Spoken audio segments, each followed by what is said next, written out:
पाकिस्तान बहुत ज्यादा खौफ में है। पाकिस्तान इतना डरा हुआ है। पाकिस्तान के नेताओं से लेकर सेना के जवान, उनकी कपकपी छूट रही है कि भारत कभी भी किसी भी वक्त बहुत बड़ा हमला बोल सकता है और उस हमले के लिए, संभावित हमले के लिए तैयारियां पाकिस्तान करता हुआ नजर भी आ रहा है।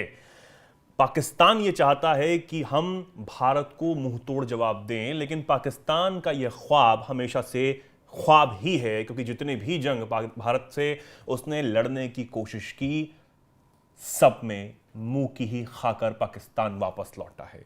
हालात तो ये भी हो गए थे कि जब सरेंडर किया था 93,000 सैनिकों ने, तब बहुत ज्यादा बुरी हालत हो गई थी पाकिस्तान की, और वो सब पाकिस्तान याद नहीं करता। क्यों करेगा? अपनी बेइज्जती वो कब तक याद रखेगा? लेकिन याद अगर रखता तो आज वो ये सब हिमाकत नहीं करता जो भारत के खिलाफ वो करता हुआ नजर आता है। खैर, अब भारत के संभावित सैन्य हमले को देखते हुए पाकिस्तान ने एक नया सिस्टम सियालकोट बॉर्डर पर तैनात कर दिया है। हम दिखाएंगे तस्वीरें किस तरीके से संभावित हमले से बचने के लिए पाकिस्तान ने कदम उठाया है, और पाकिस्तान इतना ज़्यादा खौफ में है कि उसने अपने रडार सिस्टम को सियालकोट सेक्टर में फॉरवर्ड लोकेशन पर तैनात करने का फैसला किया है। इंडियन एयर स्ट्राइक ना हो जाए, इससे बचने के लिए, इसे डिटेक्ट करने के लिए पाकिस्तान ने सिस्टम को बॉर्डर पर तैनात किया है। फिरोजपुर से सटे हुए इलाकों में भारत की मूवमेंट्स का पता लगाने के लिए पाकिस्तानी फौज इलेक्ट्रॉनिक वॉरफेयर को भी फॉरवर्ड लोकेशंस पर तैनात कर रही है। हाल ही में पाकिस्तान ने अंतर्राष्ट्रीय सीमा से महज 58 किलोमीटर की दूरी पर चोर कैंटोनमेंट में TPS 77 रडार को तैनात किया था, और यह दिखाता है कि पाकिस्तान कितना ज्यादा खौफ में है। यह दिखाता है कि पाकिस्तान कितना ज्यादा डरा हुआ है। बार बार बैठकें ले रहे शहबाज शरीफ सिर्फ यह जानना चाहते हैं कि कहीं भारत ने हमला तो नहीं कर दिया, कहीं भारत हमला बोल तो नहीं चुका है जो हमें पता भी नहीं लग पाया, कहीं भारत हमला बोलने तो नहीं वाला है जो हमें पता लग नहीं पा रहा। सिर्फ वो यही जानना चाहते हैं।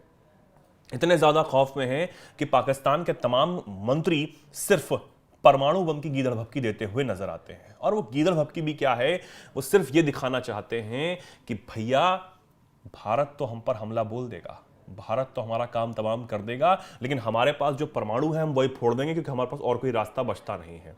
वो ये दिखाता, उनके बयान ये दिखाता है कि हमारी सेना बिल्कुल सक्षम नहीं है भारत के आगे टिक पाने में भी।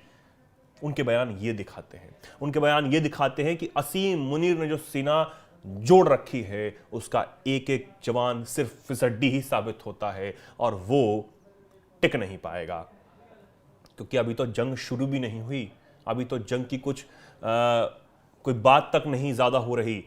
उससे पहले ही पाकिस्तान की सेना के जवान अफसर धड़ाधड़ इस्तीफे देते हुए नजर आ रहे हैं और भाग रहे हैं सेना को छोड़कर। वो जानते हैं कि असीम मुनीर के नेतृत्व में पाकिस्तानी सेना का क्या हाल हो गया है, किस गर्त में पाकिस्तानी सेना चली गई है। इस बात का जिक्र बार बार सेना के जवान, सेना के अफसर करते हुए नजर आते हैं। तमाम चिट्ठी, तमाम इस्तीफे असीम मुनीर के मुंह पे मारे जा रहे हैं और कहा यह जा रहा है कि पाकिस्तानी सेना की जो फजीयत है वो उनके कार्यकाल में हो रही है। जिस तरीके से 22 अप्रैल को पहलगांव में आतंकी हमला हुआ, 26 लोगों को निर्मम तरीके से मौत के घाट उतारा गया, हमारे पर्यटकों को कश्मीर में हमारे मारा गया, वो ये दिखाता है कि पाकिस्तान कितना कायर है। और यही कायरता वो अब जंग में भी लाना चाहता है, क्योंकि पाकिस्तान की जो हालत है वो हम सब जानते हैं। पाकिस्तान जिस तरीके से अब संभावित सैन्य हमले को देखते हुए तैयारियां करता हुआ नजर आ रहा है, वो ये जानता है कि हम टिक तो नहीं पाएंगे, कोशिश भले ही हम कर लें, और वही कोशिश इस वक्त पाकिस्तान करता हुआ नजर आ रहा है। उसको ये लगता है कि कभी भी कहीं एयर स्ट्राइक ना हो जाए, कहीं सर्जिकल स्ट्राइक ना हो जाए, जैसे कि भारत ने पहले कर दी थी। हालांकि पाकिस्तान कभी भी इन चीजों को सबके सामने कबूलता तो नहीं है, लेकिन वो ये जानता है कि कितनी बुरी हालत चाहे एयर स्ट्राइक में हो, चाहे सर्जिकल स्ट्राइक में हो, वो हुई थी। खबरें तो ये भी आ रही हैं कि पाकिस्तानी आर्मी ने आतंकियों को बंकरों में छुपा दिया है, ताकि जो आतंकी हैं वो बच जाएं, क्योंकि उसके पाले हुए आतंकी हैं, वो बच जाएं, बाद में उसके लिए काम करें। इसलिए उन्होंने बंकरों में छुपा दिया है। और कहा यह भी जा रहा है कि सारे जो पोस्ट हैं वो भी खाली करा दी गई हैं। तो इतनी बुरी हालत जो है वो हो रही है। आप समझिए, पैर कांप रहे हैं। और यही डर है कि शहबाज शरीफ सामने से आके कहते हैं कि हम सभी मामलों पर जांच के लिए तैयार है। आज से पहले तो कभी इस तरीके से आके नहीं कहा, अब कह रहे हैं तो वो भी सिर्फ ढोंग ही लगता है। लेकिन भारत की जनता, भारत के लोग इस हमले के खिलाफ बेहद ज्यादा रोष में है, पाकिस्तान के खिलाफ, और यही चाह रहे हैं कि कोई बड़ा एक्शन सरकार और सेना ले। आप क्या कहना चाहेंगे इस खबर पर? कमेंट सेक्शन में लिखें और देखते रहें, जुड़े रहें एनएमएफ न्यूज के साथ। नमस्कार।